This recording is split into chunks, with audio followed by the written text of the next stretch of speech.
만일 후비루에 의한 기침이 심한 경우 후비루가 기도로 흘러 들어가는 것을 막기 위해서는 후비루가 기도로 들어갈 때 기침 반사를 하게 되면 이것은 마치 가래처럼 느껴지면서 올라오는 것입니다. 노인들이 살에 들리는 것을 어느 정도 방지하는 방법이 있습니다. 꺾인 상태가 된다면 기도가 닫혀서 인공호흡을 해도 전혀 효과가 없습니다.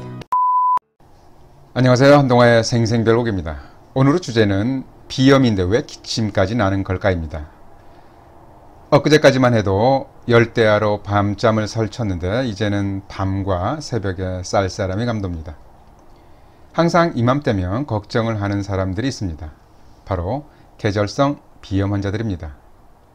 비염의 증상은 특징적인 맑은 콧물, 재채기, 코막힘인데 심한 경우 비염에 의해서도 기침이 유발됩니다.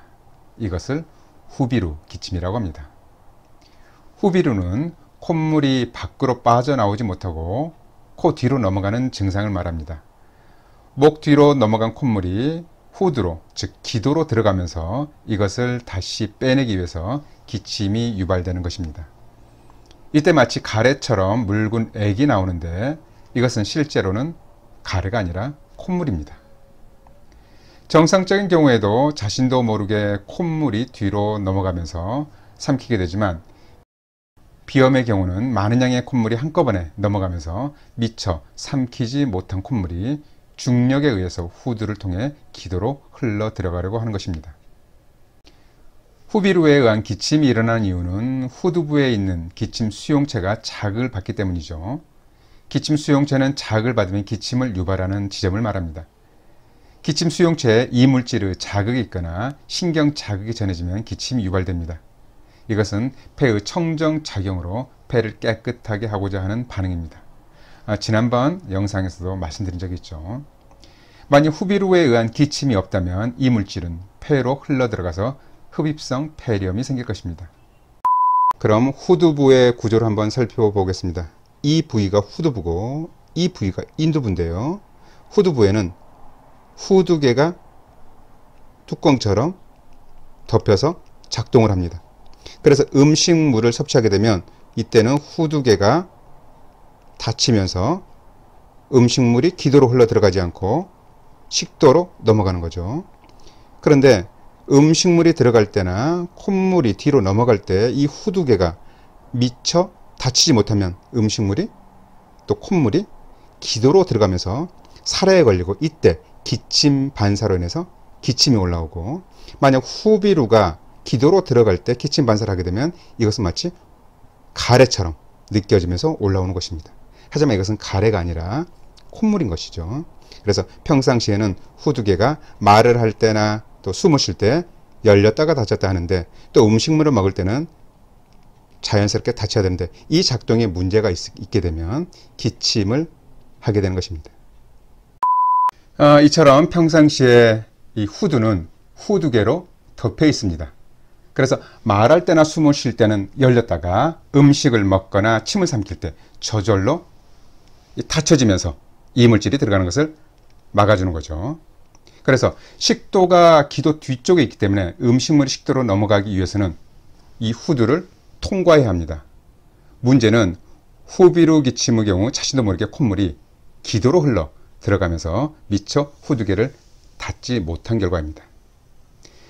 이것을 보면 후비루에 의한 기침은 마치 살에 들리는 것과 같습니다.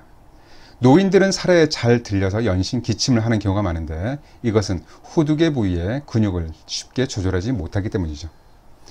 심각한 빈혈이 있어도 후두개 작동에 문제가 생겨서 살에 잘 들립니다. 노인들이 살에 들리는 것을 어느 정도 방지하는 방법이 있습니다. 물 등의 액체를 마실 때 고개를 약간 숙인 상태에서 꿀꺽 하고 삼키는 것입니다. 이런 식으로 해서 고개를 숙인 상태에서 꿀꺽하고 삼키게 되면 고개를 숙인 동작은 후두개를 닫는 구조이기 때문에 살에 들리는 것을 막을 수 있습니다.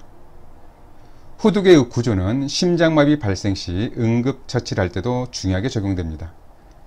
심장마비 시 응급처치의 첫 번째는 기도 확보인데 이때 환자의 목 뒤에 수건이나 옷을 말아서 이렇게 받쳐줘야 합니다.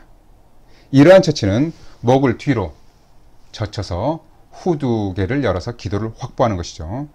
만일 뒤통수 쪽에 무언가 받쳐져 있어서 고개가 앞으로 꺾인 상태가 된다면 기도가 닫혀서 인공호흡을 해도 전혀 효과가 없습니다. 또 한 가지, 갓난아이들이 간혹 울음을 터뜨릴 때 배가 고파서 우는가 보다 하고 젖병을 물리는 경우가 있는데 이때도 사례에 쉽게 들릴 수 있어서 주의해야 합니다. 울음소리를 낼 때는 이 후두개가 지속적으로 열렸다 닫혔다 하는데 이때 억지로 우유 등을 밀어넣으면 후두개가 열린 상태에서 우유가 기도로 흘러 들어갈 수 있기 때문이죠. 만일 후비루에 의한 기침이 심한 경우 후비루가 기도로 흘러 들어가는 것을 막기 위해서는 고개를 좀 숙이고 있으면 기침을 줄일 수 있습니다. 또한 청결하지 못한 방법이긴 하지만 고개를 숙인 상태에서 코 뒤쪽에 콧물을 들여 마셔서 입으로 뱉어주는 것도 일시적으로나마 기침을 줄여주는 데 효과겠습니다. 제가 한번 해볼까요? 무엇보다 후비루에 의한 기침을 잡기 위해서는 우선 비염을 치료해야 합니다.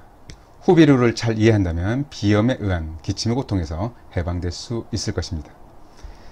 그럼 오늘의 한동안의 생생별거 마치겠습니다. 감사합니다.